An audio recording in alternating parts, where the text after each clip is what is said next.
자, 질문 받겠습니다. 네, 우리 목사님, 네, 박수로 맞으세요. 고맙습니다. 네, 네, 네, 안녕하세요, 스님. 네, 저는 60기 이명덕문입니다. 네, 고맙습니다. 3년 전 어. 화엄경 약찬기 독송을 시작하면서 아하, 방대한 화엄경을 네, 이해하기 쉽게 네. 설명해 주실 네. 스님 만나기를 발언했는데요. 네, 불교대학을 졸업하고 네. 바로 지광 스님께 네. 화엄경을 공부하게 돼서 영광입니다. 고맙습니다. 네, 네, 네, 스님과 함께 화엄경을 공부하다 보니 어, 자꾸 관심이 생겨서 네, 네, 화엄에 관한 책들을 몇 권 찾아봤는데요. 아하, 솔직히 너무 어렵습니다. 아, 네, 네, 화엄학의 대가 중에 중국은 현수 법장 스님이 계시고 네, 우리나라는 의상 스님이 계시다고 하던데요. 네, 네, 그렇습니다. 두 분이 어. 왜 대가 중에 대가로 손꼽히는지 어. 궁금합니다. 네, 큰 고맙습니다. 스님께 법문을 청합니다. 네, 박수로 맞으세요. 네, 아, 정말 좋으신 질문인데요. 뭐냐면 중국의 화엄학의 이제 시종은 뭐 투순이니 지엄이니 그래서 현수법장 이렇게 쭉 계보가 있습니다. 투순, 지엄, 현수법장 스님은 의상대사보다 나이가 좀 어리세요. 같이 동문 수학한 사이입니다. 의상대사가 중국에 송부했으니까요. 의상대사가 이제 화엄학이 우리 한국의 종장이라고 그러잖아요. 근데 정말 중요한 건 뭐냐면 중국에서도 우리나라에서도 마찬가지로 화엄경은 방대한 경전이고요. 화엄학이라는 거, 이 화엄경에 대한 연구는 정말로 이게 공부가 보통 돼야 되는 게 아니잖아요. 워낙 이 방대한 공부니까. 저도 이 공부를 하면서 정말 느낀 게 한두 가지가 아닙니다. 근데 뭐냐면 중요한 것은 백천중립 화엄대회라 화엄경 가운데는 모든 경전이 십지품도 마찬가지잖아요. 십지품은 지금까지 너희들이 수행해온 단계가 한 단계, 두 단계 올라간다는 거 아니에요. 부처님의 단계를 지금 설명하고 있는 거예요. 그러면 이 광활한 우주가 부처님 나라이고 지금도 말씀드렸잖아요. 봐봐요. 환희지에 오른 자들은 뭔가 하니 뭐가 된다고? 각 나라의 왕이 된다고 나와요. 그 다음에 남선부주왕, 그 다음엔 무슨 뭐 전륜성왕, 뭐 도리천왕, 야마천왕 쫙. 이거는 완전히 우주의 체계를 설명하는 거예요. 우주 전모를 알아야 돼. 은하계 우주뿐만 아니라. 그러니까 이른바 화엄경학이라고 하는 건 전체 우주였던 상황인데 요즘에 우리말로 하면 과학적으로 볼 때 정말 과학이라는 게 그 당시에 있지 않았잖아요. 근데도 통찰력으로 우주를 굽어보는 정말로 엄청난 실력자들이라고 할까요? 엄청난 능력자라고 할까요? 초인적인 어떤 그런 지혜를 가진 사람들이죠. 그래서 이른바 말하면 그 의상대사나 현수법장의 스님이 지엄 스님인데 자기 제자들한테 얘기했어요. 화엄경을 지금까지 공부했는데 화엄경 공부한 내용을 뭔가 한번 정리해봐라. 정리해서 내니까 한 번, 두 번 정리했는데 정리한 중에 가장 앞권이 뭐라? 의상대사의 뭐라? 의상대사의 법성계라는 거예요. 이 이른바 현수법장은 화엄오교장이라거나 화엄경 탐연기라고 해서 지금까지도 이 내용이 대단히 아름다운 내용, 대단히 탁월한 내용으로 정평받는 그렇게 평을 받는 그러한 그 저술이 이제 이 현수법장 스님이 낸 거예요. 화엄경을 정리한 거죠. 그러니까 이른바 말하면은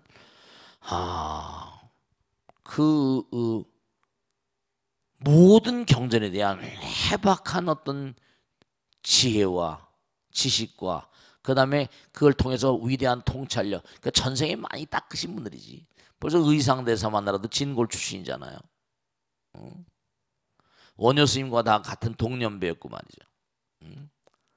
그러니까 뭔가 우리가 의상조사 법성계만 해도 봐요. 법성, 원용, 뭐라, 무의상 다 알잖아요. 그 전에 우리 공부했잖아요, 그죠? 그러니까 의상조사 법성계를 설명할 때 제가 정말 요즘에 등장하는 아인슈타인이라거나 하이젠베르그라거나 뭐 별의별 얘기를 다 동원해 가지고 설명하잖아요. 빛의 세계라거나 무슨 뭐 요즘에 인공지능이라거나 그런 게 다 시간과 공간의 개념이라거나 그러니까 화엄경은 정말 우주의 어떤 근본 도리, 마음과 이 우주 이걸 뭔가 생생하게 설명해 준 내용이니까 그러니까 이제 이른바 말하면 그 중에 압도적인 어떤 그런 능력을 가졌던 분이 현수법장이라거나 이른바 의상대사 이러니까 그렇게 우리가 지금도 그렇게 높게 평가하는 거예요.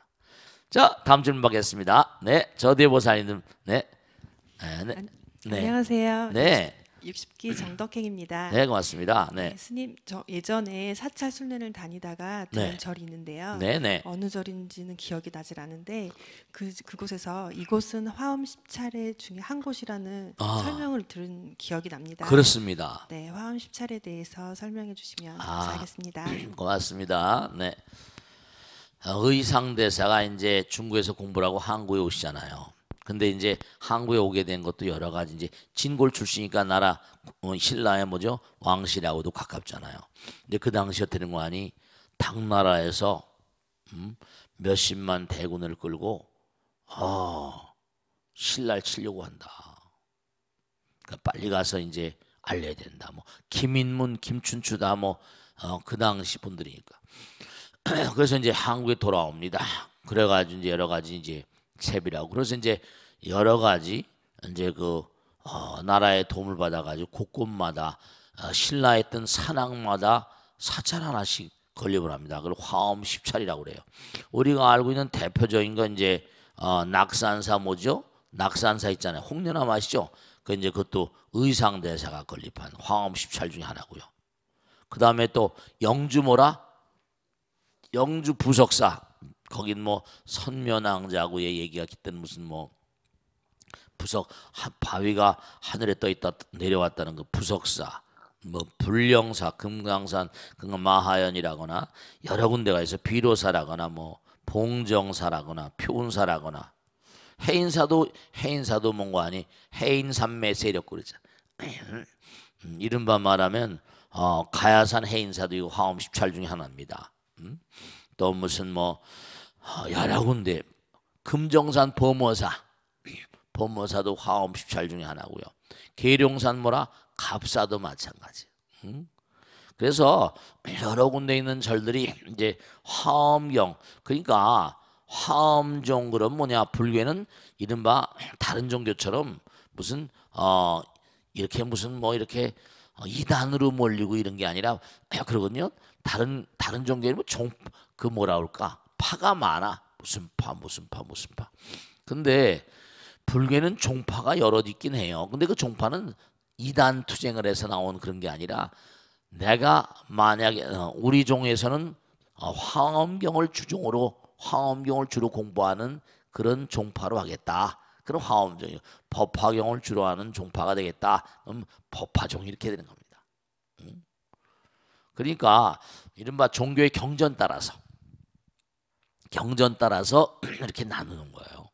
그러니까 화엄 10차는 그 당시에 이제 이른바 말하면 신라는 이제 의상대사의 영향력이 컸으니까 그래서 이제 화엄 10차를 세웠는데 그 후에 뭐 표원이나 진정이나 여러 스님들이 쭉 있었는데 후대로 오면서 이제 또 이렇게 화엄종 그다음에 무슨 선종도 많이 생겨나고 막 이랬었죠. 그래서 이른바 말하면 우리가 화엄 10차를 그러면 화엄 사상을 주로 하는 화엄 사상. 우리 뭡니까 국령사도 뭔고하니 국령사도 그게 이제 의상대사가 계신 곳이라고 의상봉 밑에 있잖아요. 의상봉. 그래서 의상대사 밑에 있던 스님 가운데 또 이른바 여러분 계신데 그분들이 다 이제 화엄경을 주로 했고 그 중에도 뭔가 지광이라는 스님도 있었다. 제가 이제 화엄경을 왜 좋아하는 거 아니? 화엄경이야말로 물론 다른 경 다 마찬가지지만 모든 8만 4천 대장경은 뭐라? 그 안에 정리해놓고 또 십지품 같은 건 너무 그 내용이 훌륭한 내용이고 하니까. 그래서 우리가 이런 것도 알아두셔야 돼. 화엄종절, 뭐 선종계통의 어떤 그런 그 절이랄까, 교종계통의 절이랄까 이제. 근데 이제 항상 안타까운 거 뭐냐면 선종이다, 교종이다 이러면 또 그게 다 선은 부처님의 마음이고 교는 부처님의 가르침인데 이걸 가지고 무슨 뭐 자꾸만 다투고 싸우고 그런 수도 많이 있어서 이제 고려 시대 때나 뭐 신라 시대 때 교종 선종 그러니까 교관 겸순이 뭐 정예 쌍순이 이런 얘기 많이 나오는데 화엄경은 이른바 주로 교화계 계통이잖아요. 근데 이제 수행을 주로 하는 이제 선종이 등장하면서 좀 이렇게 퇴조하기도 하고 했지만 말씀이죠. 아시겠죠? 그러니까 항상 우리가 화엄경을 공부하는 그러니까 화엄경을 공부하고 난 다음에는 이 화엄경 이제 우리 이 스님들 공부하는 강원에서도 화엄경이 대교반이라고 해서 가장 고급반에서 공부합니다. 그다음에 이제 또 스님들은 화엄선 이제 선을 하러 또 많이 가시고 가세요. 아시겠죠? 그러니까 화엄경을 쭉 한번 정리해 보시면 불교의 세계를 나름대로 이렇게 그림을 하는 하나의 큰 그림을 그릴 수 있죠. 아시겠죠? 자, 그러면 익명 게시판에 올라온 내용입니다. 스님, 저는 결혼을 앞둔 30대 중반의 여성입니다. 아버지가 일찍 돌아가시고 어머니 혼자서 저와 제 동생을 키우셨고 제가 대학 무렵부터는 어머니 건강이 많이 안 좋아지셔서 각종 아르바이트를 닥친 대로 해가며 제가 집안을 꾸려왔습니다.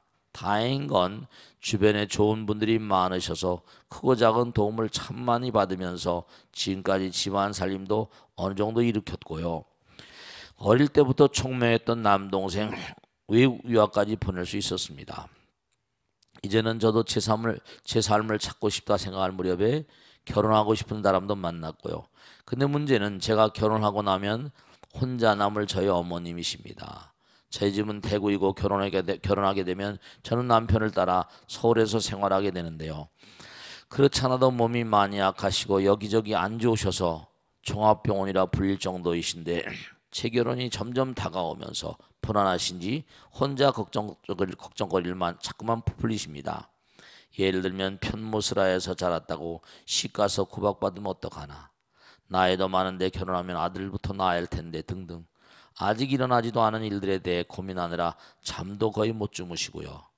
그런가 하면 밥을 먹다가도 코미디 프로를 보다가도 못난 어미 때문에 네가 이제야 결혼하는구나 부터 시작해서 혼수를 못 챙겨서 면목이 없다, 너희 아버지 계셨으면 얼마나 좋아하셨겠니, 이렇게 자꾸 마음 약해지는 소리를 하시면서 눈물을 훔치십니다. 이런 저희 어머니 마음을 어떻게 하면 안심시켜 드릴 수 있을까요? 마음이 많이 무겁습니다. 제가 꼭 당부드리겠는데요. 사람들은 다 갈 길이 있어요. 이제 어머니가 다 기후에 차서 걱정하시잖아요. 그러니까 혼자서 키우셨으니까 더 애틋한 면이 계시겠죠. 어머니는 이제 아버님이 일찍 돌아가시고 물론 측은하고 불쌍하고 그렇다고 해서 무슨 뭐 죽는 것도 아니잖아요. 뭐 자기가 시집 간다고. 그러니까 어머님한테 간곡하게 얘기를 하세요. 어머니 너무 걱정하지 마세요. 우린 지금까지도 뭔가 하니 부처님 믿고 이렇게 살아왔잖아요. 열심히 노력했잖아요.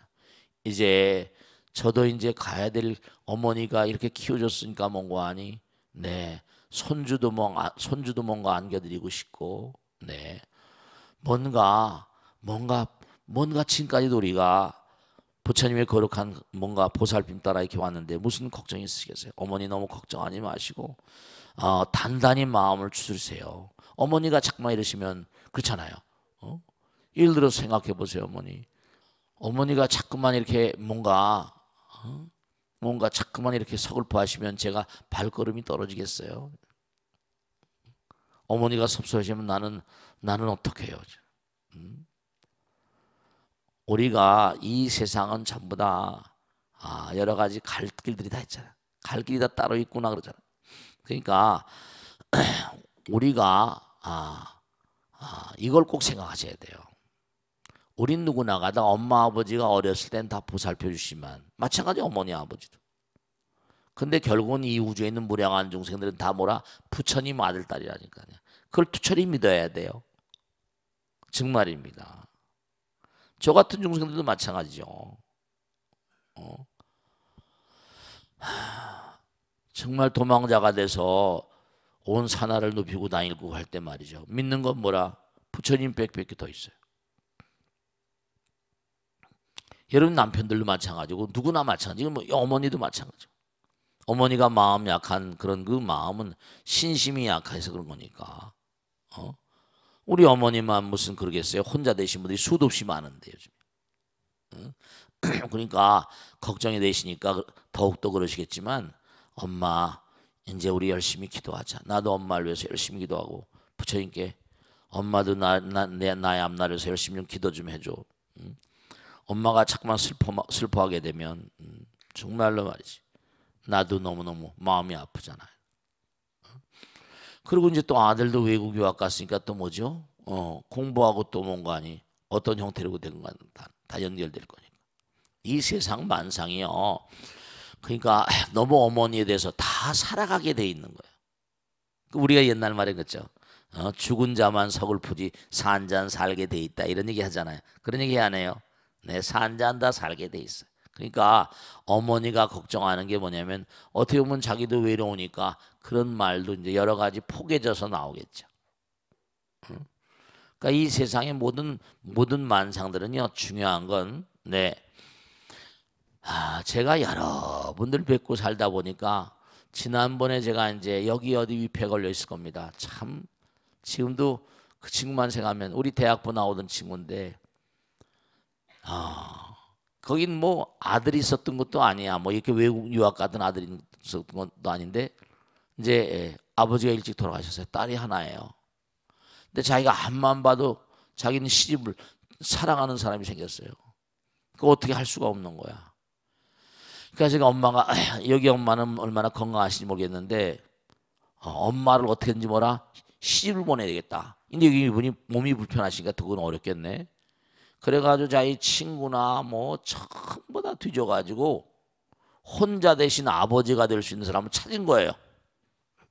정말로 말씀이에요. 그래가지고 자기가 막 뒤져가지고 엄마를 만나게 한 거예요. 엄마를 만나게 했는데 기가 막힌 게 저도 몰랐었는데 참 정말 이 보살님이 이제 그 남자를 만났는데 막 딸내미가 강제로 결혼을 시킨 거예요. 근데 이 보살님이 오면요 기가 막힌 게 뭐냐면 이 딸아이가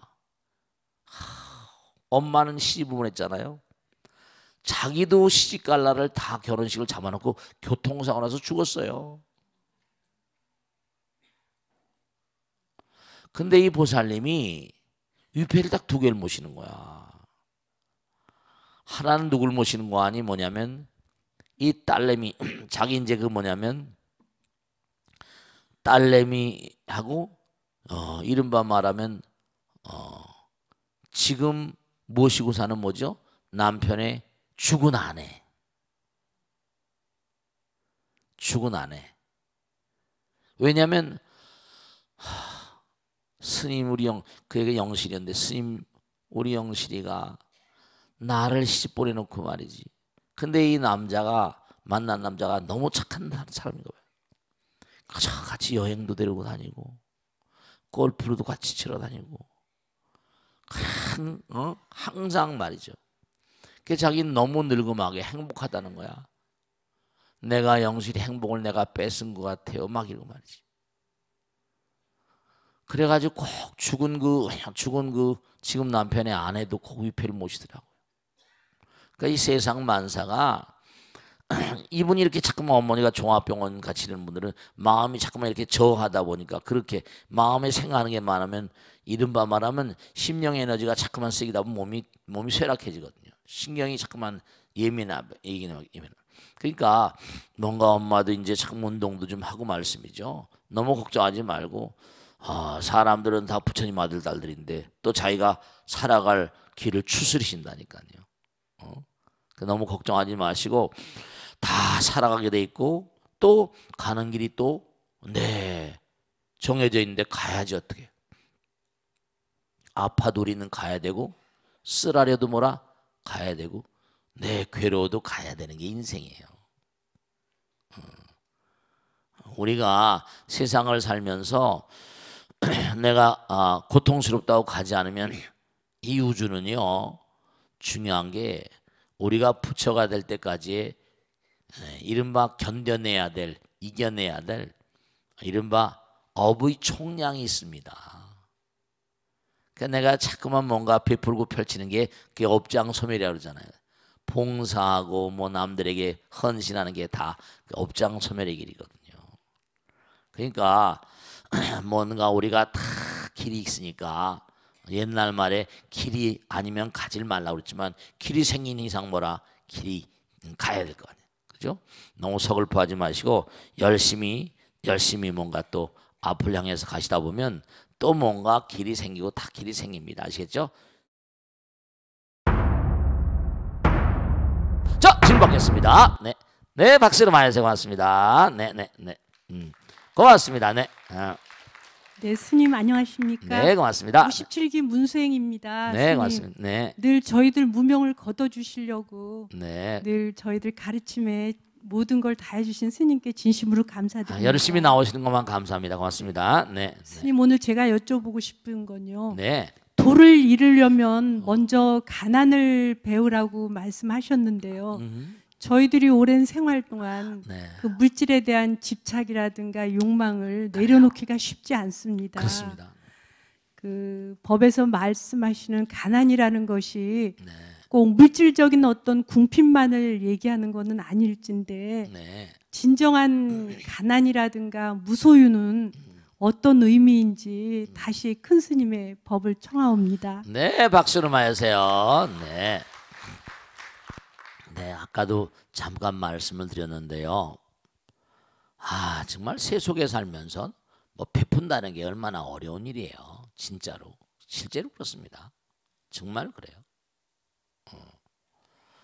저는 어떤 주인공이 우리 이제 간사님들도 계시고 부장님들 계시고 우리 총법사 쪽 있고 예산을 집행하고 예산을 쓰는 사람도 있지만 자 들어오는 모든 시주금은 모든 신도들에게 회양한다. 그런 원칙으로 산다.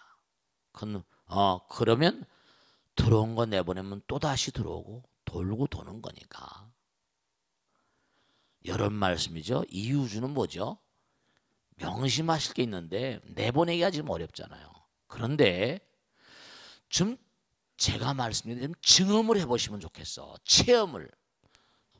중요한 건 뭐냐면 여러분들이 내보내기가 힘들잖아요.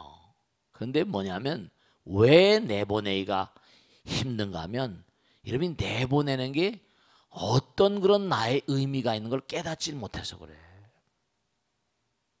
왜 여러분 보세요. 큰 부자들이 보세요. 중요한 건 눈덩이 같은 눈처럼 커진다 그러죠. 그죠? 눈덩이처럼. 보면 전 세계에 있는 정말 각 나라마다의 큰 재단들은요. 전부 다 큰 부자들이 만들었다고 하고 큰 부자들은 크게 베풀 줄 압니다. 그러니 이른바 아까도 말씀드린 능동적인 가난과 피동적인 가난인데 부처님께서요. 자 이런 게 있었어요. 부처님 경전에 나옵니다. 보세요. 일례를 들어 말씀드린 거예요. 두 부부가 살았어요. 너무 가난해요. 거적대기 같은 외투 하나 걸치고 남편이 걸식을 나갔다 오면 아내는 뻘거벗고 그 집 안에 있는 거예요. 집도 남루한 그런 누추한 집이었겠죠. 그럼 또 뭐냐면 남편이 갔다가 이제 걸식을 해서 가져오면 그거 먹고 또 그 다음 뭐라 남편이 벌거벗고 있는 거야. 그러면 아내가 그 다음에 또 남편이 벌거벗고 있으면 아내가 또 걸식하고. 근데 어느 날 집이 있는데 시주하십시오.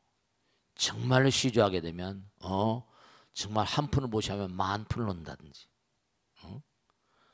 정말 시주하게 되면 부처님께서 뭔가 하니 상을 베푸셔야 한다. 이런 식으로 걸식을 다닌 스님들이 탁발성들이 걷는 거야.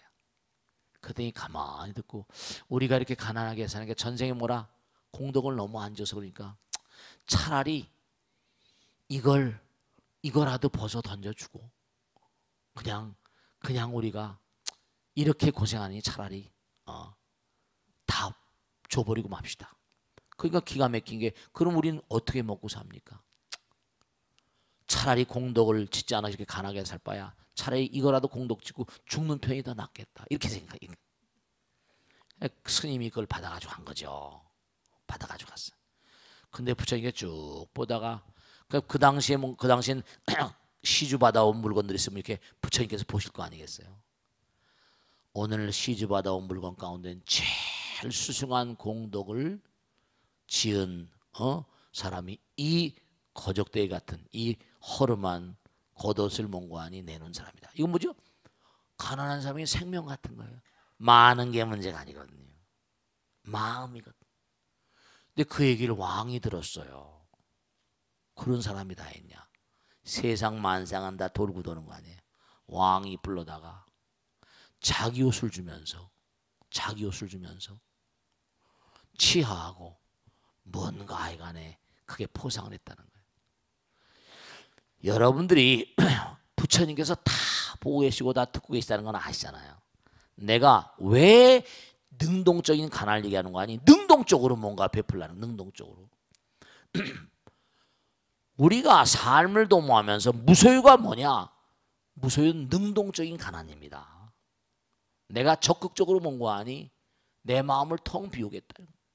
그러니까 여기 무소유라거나 진정한 가난은 능동적인 가난이에요. 피동적인 가난은 억지로 뭐라는 거.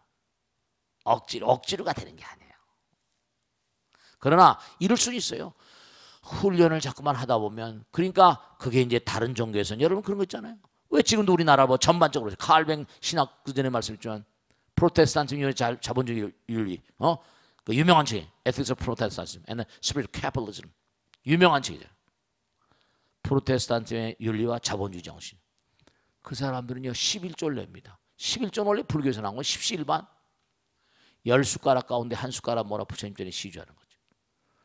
어쨌든 서양 사람들 구라파나 미국에 있는 모든 기독교 있는 카톨릭 사람은 11조 같은 거 해야 안 해요. 불교 신도들은 안 하잖아요. 천주교 믿다가도요 제가 어떤 분이 하나 말씀이고 질문받겠는데 제가 언젠가 제가 아는 신부님한테 우리 능인선언 mon고하니 성당 다니는 사람들도 많이 오고 뭐 이런다 그랬더니 이 신부님이 떡 저한테 하는 사실 말씀이 아마 교목음 11조 내기 싫어서 갔을까 이렇게 하시더라고요. 네, 그러니까 마음이 가난한 자, 즉 피동적인 가난한 자들이 온다 이거죠. 그네들은 적극적으로 하잖아요. 유대인들은 뭔가 적극적인 가난, 적극적인 비움을 가르치잖아요. 그런 걸 여러분이 생각하시면 될 거예요. 아시겠죠? 자, 다음 질문 받겠습니다. 네, 박수를 받겠습니다. 네. 58기 서정입니다. 네. 스님, 부처님께서는 네. 제자들에게 육신통을 함부로 드러내거나 사용하지 못하도록 하셨다고 들었습니다. 그렇습니다. 그 신통력을 이로운 데에 사용할 수도 있었을 텐데 쉬 드러내지 못하도록 하셨던 이유가 궁금하여 질문드립니다. 네, 박수로 맞으세요. 네. 부처님 당시도 부처님 자신도 신통력을 드러낸 적이 있었어요. 근데 문제는 여기 있어요. 정말 몸과 마음을 다해서 보통 수행을 해야지 신통이 발휘되는 게 아니거든요. 수지신시모라 광명당 수지심시 신통장인데요. 철룡중성 동자호 백천삼매 도는 수예요. 그건 뭐냐면 여러분이 철룡팔부 신장과 불보살님의 옹호를 받지 않으면 그런 세계를 문을 열어주질 않으세요. 들어갈 수가 없어요. 근데 문제는 사람의 마음이라는 건 부처가 돼서 영원 그 자체를 깨달은 자 외에는 말씀이죠. 부처님 당시도 자기 제자들이 많이 계셨잖아요. 대아라한들이에요. 영산 당시부터 10대 제자, 16성, 500성, 동성 1200제대 아라한 무량자비성 이렇게 나왔잖아요.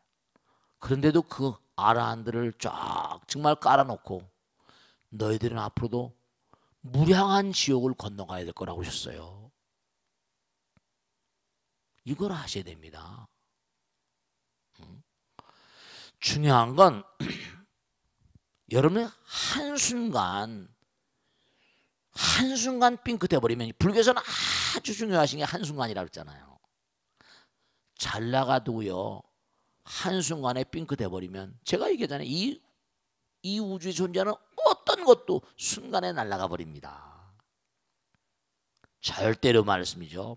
언제 어떤 경우라 하더라도 여러분이 참을 수 없고, 참을 수 없으면 더 참을 수 없으니까 더 참을 수 없을 때까지 굽혀야 돼요. 무한상이거든요. 중요한 사실이 이 우주는 말씀이죠. 아라한이라고 그래가지고 신통이 자제하죠. 근데 자기가 자꾸만 그 육신통을, 내 아라한 정도 되면 육신통이 부처님과 버금갑니다.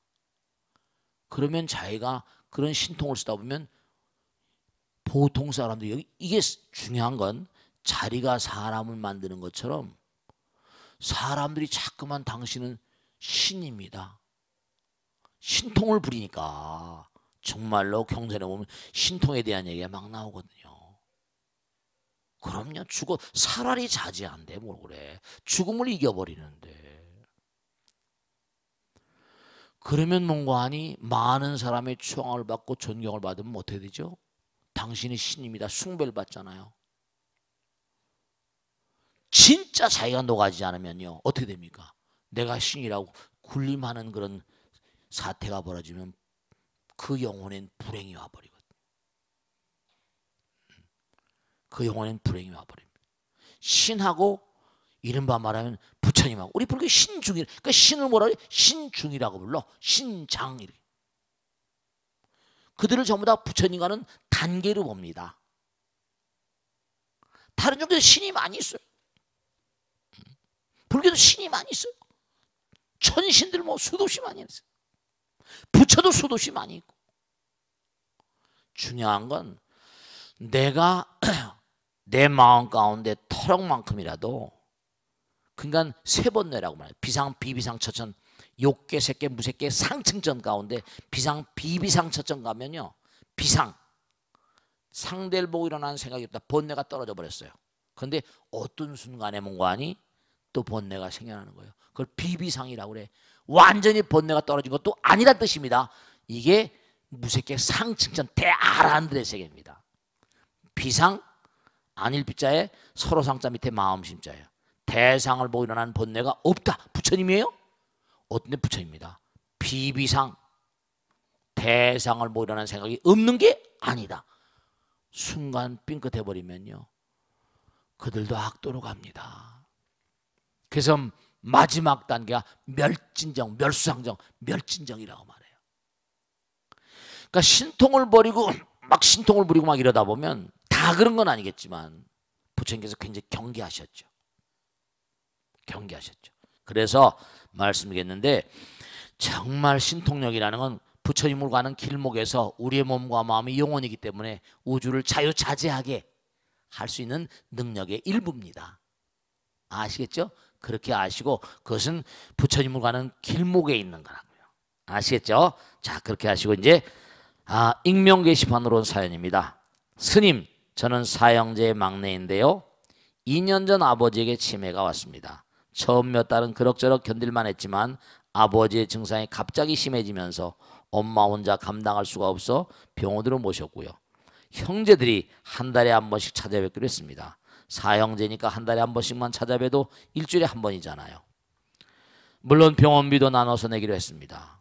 그런데 형제도 사는 건 제각각이잖아요. 아버지의 투병 기간이 길어지면서 병에 장사없다 그러니까 병원비 문제로 형제 간에 갈등이 생기기 시작했습니다. 다 사는 게 다르지. 게다가 간병인이 아버지에게 함부로 하는 모습을 본 큰 오빠는 형제들과 의논도 없이 아버지를 다시 집으로 모셔왔습니다. 자신이 엄마와 함께 생활하면서 아버지를 돌보겠다는 것입니다. 아버지는 자신을 쏙 빼닮은 큰오빠를 유난히 예뻐하셨고요. 경제적으로는 빠듯한 큰부처님, 큰오빠께서는 자신이 아버지를 돌보는 것으로 경제적인 부담을 덜고자 했나 봅니다. 그런데 오빠가 회사에 가버리면 하루 종일 엄마 혼자 고생해야 하고 오빠 밥까지 챙겨야 하는 상황이니 아직 결혼을 안 하신 모양인가? 엄마의 고생이 이만저만이 아닙니다. 제가 다시 병원으로 모시자고 했지만 큰오빠는 계속 고집을 피우고 있고 작은 오빠 보면 병원에 모시면 혹시라도 자기네들이 병원비를 더 내야 할까봐 눈치만 보고 있습니다. 사이가 좋은 형제라고 생각하면서 살아왔는데 어느 순간부터인가 멀어지고 있습니다. 스님 이 문제를 어떻게 풀어야 하면 좋을까요? 에이, 이 보살인가 막내 남자인지 여자인지 모르겠네요. 자, 사형제니까 남자겠네. 제가 말씀드릴게요. 여러분들 지금 결국 큰형님이 모시고 왔잖아. 그죠? 그 모시고 온 것도 뭔가 병원비 어떤 문제가 있을지 모르겠지만 그래도 아버지니까 요양원에서 누가 막 함부로 하니까 모시고 온 건 뭐 나쁠 게 있어요. 이제 엄마가 아버지를 봉양하고 또 이제 뭔가 하니 아직 결혼 안 하셨는지 며느리가 없는 모양인지 엄마가 하신다. 제가 말씀드릴게요. 뭐 엄마를 생각하는 마음도 정말 고귀하신데요. 몸뚱아리는요 자꾸만 써야 됩니다. 여러분 나이가 들어도 그걸 하셔야 돼요. 힘들게 생각하지 마시고요. 물론 힘들어하고 시골 이렇겠지만 뭐 지금 어떻게 하시겠어요? 큰오빠가 모시고 왔는데. 네, 우리가 또 가다 보면 뭔가 또 무슨 일이 뭐 이렇게 의견이 모아지고 할 테니까 첫째로 뭐냐, 여러분들이요 가만히 보면 제가 안타까운 게 하나 있어요. 뭐 빗대서 말씀드리면 법당에서 무슨 일을 하거나 누가 부탁하거나 그러면 싫어하거든요. 그런데 살 뺀다고 운동을 하거든. 살 뺀다고 헬스클럽마다 그냥 막 실룩실룩 대면서 말이죠. 제가 옛날에 서초동에 있을 때 웃긴 일이 하나 있었는데, 제가 서초동에 있는데 그 위층이 부녀회관이야. 부녀회관인데 뭔가 하니 나는 처음에 뭔지는 몰랐어요. 매일 쿵쿵쿵쿵. 이놈에게 매일같이 살 수가 있나 조그만 법당에서. 그게 뭘 하나 가봤더니 온 벽에 거울을 다 붙여놨어. 그리고 황금박지 배트맨 있는 시커먼 뭐지? 그 뭐라 그래? 그 뭐지? 시커먼 옷 있잖아. 아래 웹 있는 거. 뭐라 하더라? 타이츠? 그런 걸 입고 몸무게는 한 헤비급 되는 이 아줌마들이 쿵쿵하니까 울리지 않을 수가 없지. 살 수가 없어. 걔네가 막 이 웃기는 인간들 같으니까 부처님이 상뚜껑에서 매일 쿵쿵 가랭이 다 찢어질 거라고 막 소리를 막 펴는 거야. 가랭이 찢어지고 매일 그냥 막. 그랬더니 그 소리가 들어갔어. 들어갔는데 그래가지고 그 삼익 아파트인가 거기 지하에 또 뭐가니 그 노인정 있어. 노인정하고 분회관을 바꿨어요. 그런데 또 하나 기가 막힌 게, 노인정이 오면 좀 조용할 줄 알았는데 또 기가 막힌 일이 벌어지는 거야. 어디 가나. 제가 계단 올라가 이렇게 올라오면 제가 했던 게 5층인가 4층인가 5층이었는데 계단에서 할머니들이 하염없이 창밖으로 아니 할머니들이 매일 우는 거야. 오늘은 이 할머니, 내일은 저 할머니. 할머니 왜 우세요? 말을 안 해. 근데 그 할머니들 가운데 불교 신자 할머니가 하나 계셨어. 할머니 왜 오세요? 했더니 내 스님이니까 말씀해 보세요. 그랬더니 이렇대. 난 이런 게 뭔가 했더니 매일 오면 고스톱 치는 거야. 그것도 1점에 10원짜리. 그럼 할머니 몇천 원 있는 거예요. 내가 드디어 알았어요. 할머니, 호주머니가 막 호주머니 가서 따라 울기만 하면 몇천 원, 몇천 원 됩니까 그거? 근데 그 할머니는 받고 싶기도 하고 안 받고 싶기도 하고 웃고 싶기도 하고 울고 싶기도 하고 말이야. 하여간에 어디 가나 다 고통입니다. 그러니까 전 노인정에 가지 말라고 하는 거죠. 괜히 말이죠. 엄마 아버지 위한다고 오히려 엄마가 아버지 위하는 게 더 사랑스러울지도 모르죠. 더 애틋하고 말이죠. 그냥 가만 놔두시고 엄마가 나이가 들으셔도 몸이 굴신해야 됩니다. 그래야지 뭔가 하니 치매도 덜 와요. 움직여야 돼. 단잠 퇴화 돼 버립니다. 이게 하강곡선을 자꾸만 그리다 보면 세포가 더 쉽게 노화가 돼 버려요. 움직이면 움직일수록 용불용설이야. 라마르크마다 쓰면 쓸수록 나름대로 굴러가는 거예요. Rolling stones get us no more. 구른 돌은 뭐라 이기가 덜 깁니다. 명심하시고 정말로 무슨 위한다 오히려 자주 가셔가지고 어머니 도와드리고 하는 게 훨씬 낫지. 큰오빠가 모시고 나왔는데 뭘 나쁠 게 있어. 그렇게 하시고 또 가다 보면 또 여러 가지 변화 있으면 그때그때마다 대처하시면 되는 거고 몸과 마음을 다해서요. 부모 사랑하는 마음은 절대로 오빠 무슨 그런 거 자기 자신이 좀 뭔가 오빠가 아니라 형모 하는 거 뭐 이런 거 타박하지 마시고 더욱더 열심히 봉양하시면 되시는 거예요. 아시겠죠? 자, 오늘 여기서 모두 끝내겠습니다. 대단히 감사 선물하십시오. 고맙습니다.